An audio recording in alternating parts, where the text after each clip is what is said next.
The forgotten colony. The sky over New Alexandria was pale steel, choked with clouds that carried the scent of storm and dust. At the edge of the city, beneath the shadow of its crumbling towers, Dr. Elena Varys stood before an excavation site that had been sealed for decades. It was called the Dig Site Zero, a relic of a time humanity had long forgotten. Beneath the ruins of what once was the oldest city on Earth, something slept. Elena adjusted her glasses, brushing sand from her sleeve. Her breath came sharp in the cool morning air. Around her, the team moved with quiet purpose.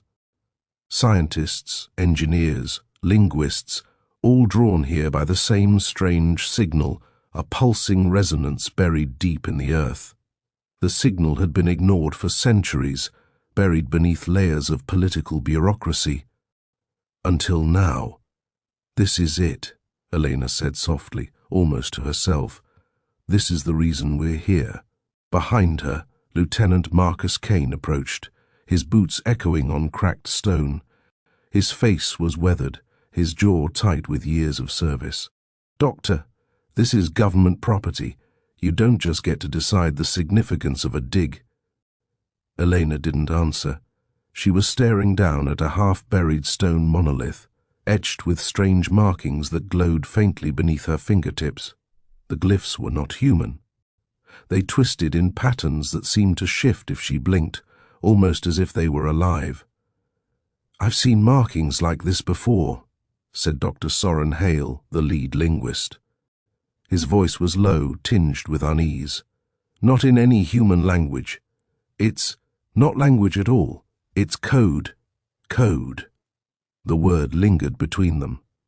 A low hum pulsed from beneath the ground, subtle at first, then growing louder, vibrating through the soles of their boots.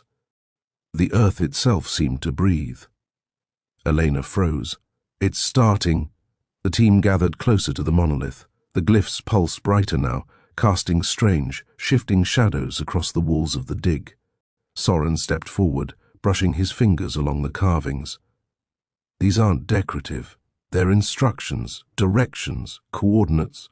Marcus frowned. "Coordinates to what?" Before Soren could answer, the ground shuddered beneath them. A deep resonance filled the air, a vibration not of sound, but of thought, something ancient and alive.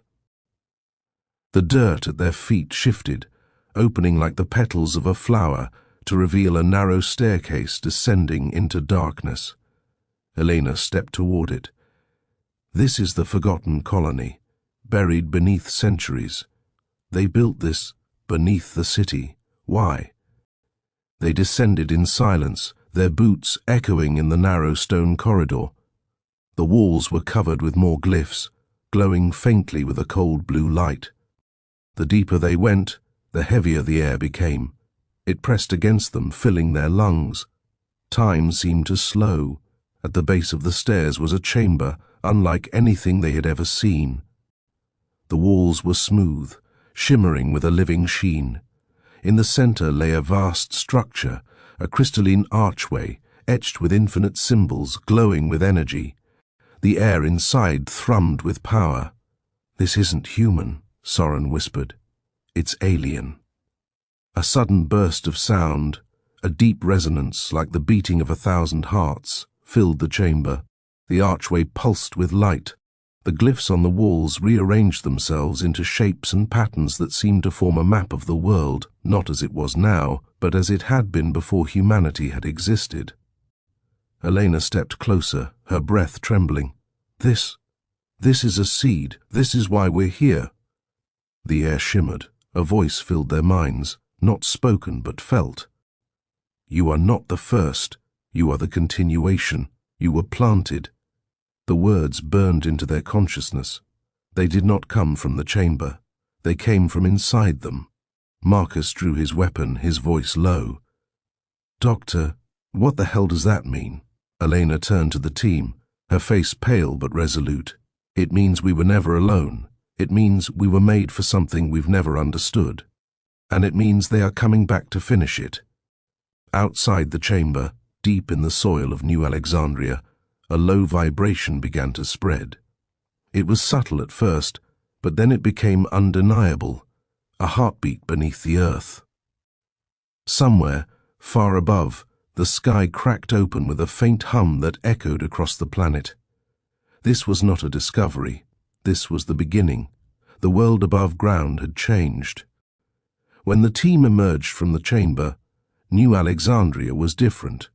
The sky was no longer steel grey. It shimmered with faint iridescent bands of light, as though reality itself had been stitched with threads of something foreign. The streets were silent. The air thrummed with a resonance that could be felt in the bones, a low pulse that seemed to come from everywhere and nowhere at once. Elena Varys stared upward, shielding her eyes. "They're here." Lieutenant Marcus Kane's jaw tightened.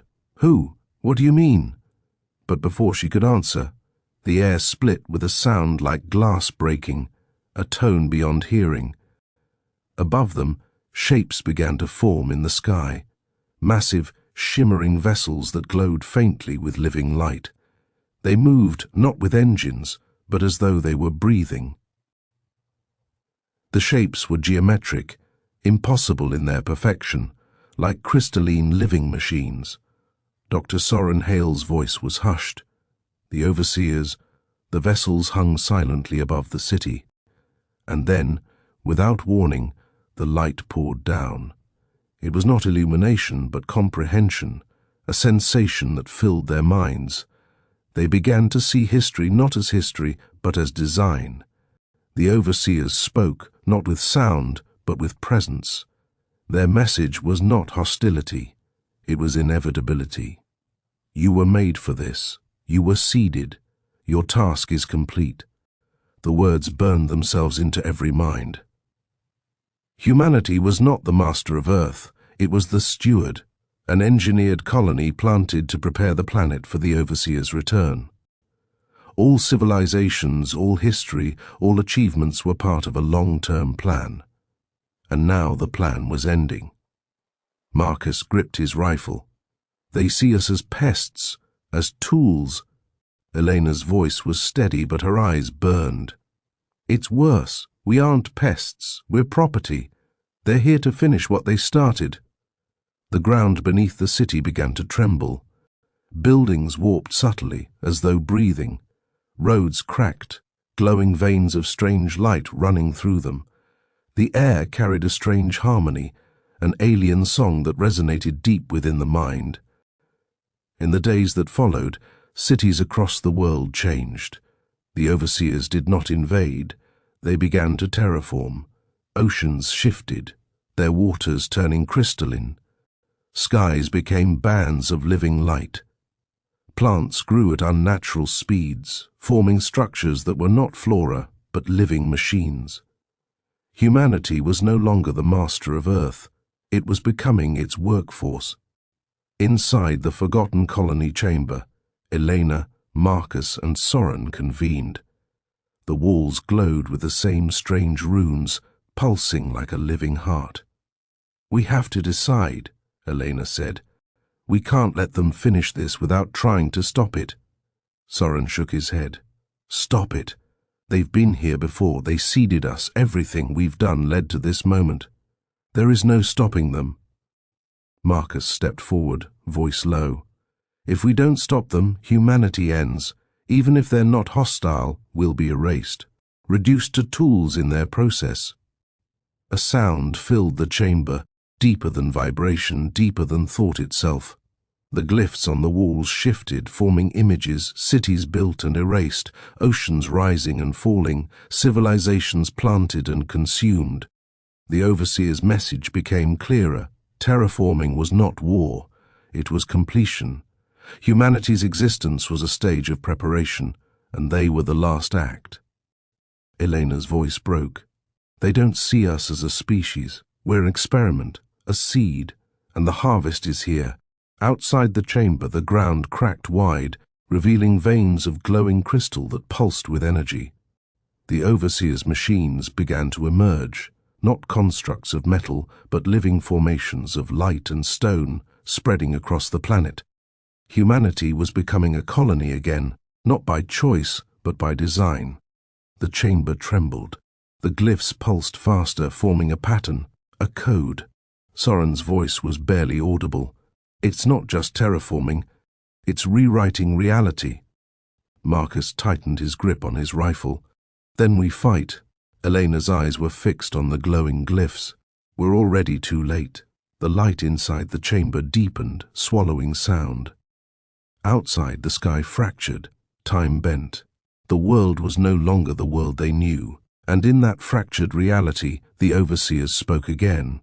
You were made for this. Your purpose is ending. And humanity, the forgotten colony, began to awaken. When they emerged, New Alexandria was gone.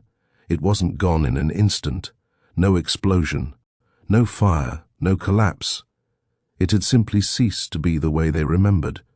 The streets were gone, replaced by a strange shifting surface that seemed both solid and liquid. The air had weight, texture, and resonance, as if the world itself was breathing beneath their feet. Above them, the sky was no sky. It was a living field of light and geometry, folding inward, stretching outward, a fractal dreamscape of impossible design. Shapes hovered in that shifting expanse, colossal crystalline forms, spiraling lattices of energy, structures that seemed alive and aware. They're here, Elena said, her voice breaking in awe and fear. Marcus Kane tightened his grip on his rifle, though he knew it was meaningless. The overseers, Soren Hale stepped forward, his eyes wide and unblinking. They're not here to fight. They're here to finish. The air vibrated like a deep chord struck across the universe. It was not sound, but thought, an echo that filled every mind present. Completion. Somewhere deep below the city, the ground pulsed. The forgotten colony stirred. The chamber they had entered before had not been destroyed. It had been waiting, silent for centuries, until this moment. They descended into the ruins. Every step made their vision shimmer. Time itself was bending, past and future overlaying each other. The walls were alive with glyphs, shifting endlessly, glowing with cold light. Every symbol was a fragment of a language not of words, but of purpose. Elena touched the glyphs. Her breath caught. They're rewriting it all, not just the city, the world itself. The pulse grew louder, deep and slow, like a heartbeat of the planet. It filled their minds, it filled their bones. Reality was cracking. Above them, in the distance, the overseers became visible. Not beings in the sense humanity understood, not flesh or metal, but immense forms of living light and geometry, moving with precision and intent. Their presence was overwhelming. To see them was to feel the universe itself looking back. They see us differently, Soren whispered. We're not people, we're a stage, a test, a colony, a seed. The air shimmered again. The glyphs formed a vast map, a map of Earth, not as it was now, but as it had been before humanity, before time. Oceans glowing, forests crystalline, continents breathing. And in the center, humanity's final form. Nothing. Elena sank to her knees. We were never the goal. We were the work. The overseers did not move closer. They were everywhere. Their presence filled every layer of reality. Terraformation began. It was slow at first, subtle changes in the air, strange new patterns forming on stone and soil. Then it accelerated. Oceans shifted, turning to liquid crystal. Skies became living tapestries. Mountains and valleys folded like paper under unseen hands. Marcus fired his rifle once, twice, the sound swallowed instantly by the reshaping world. This isn't invasion, it's erasure. They entered the chamber at the core of the city. It was no longer stone, it was living matter, pulsing with light. The glyphs were infinite. Soren placed his hand on the surface. They are rewriting us. Every thought, every memory. The chamber's pulse grew into a roar, not sound but certainty, completion, Outside, the world fractured, time bent and folded, days overlapped, past and future bled together. People vanished, reappeared, changed. Humanity became something else, not an enemy, not a species, but an element of terraforming itself. Elena, Marcus, and Soren clung to one another. "We have to stop this," Marcus said, desperation breaking his voice. Elena shook her head. "You don't understand. It is too late." The overseers spoke again, not in words but in the certainty of thought.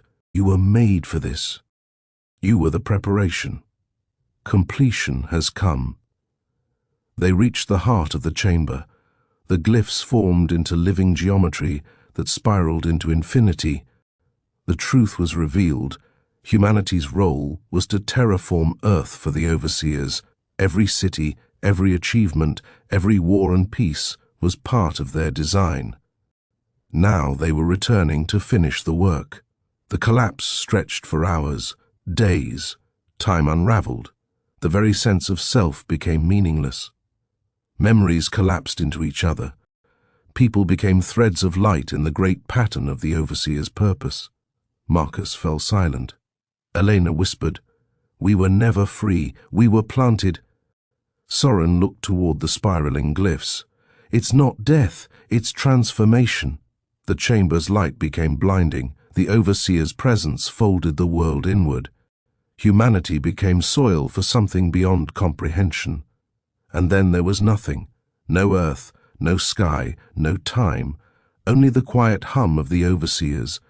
And somewhere, in the infinite void beyond existence, a whisper remained. The forgotten colony has completed its cycle. And in that whisper, a promise. They will return.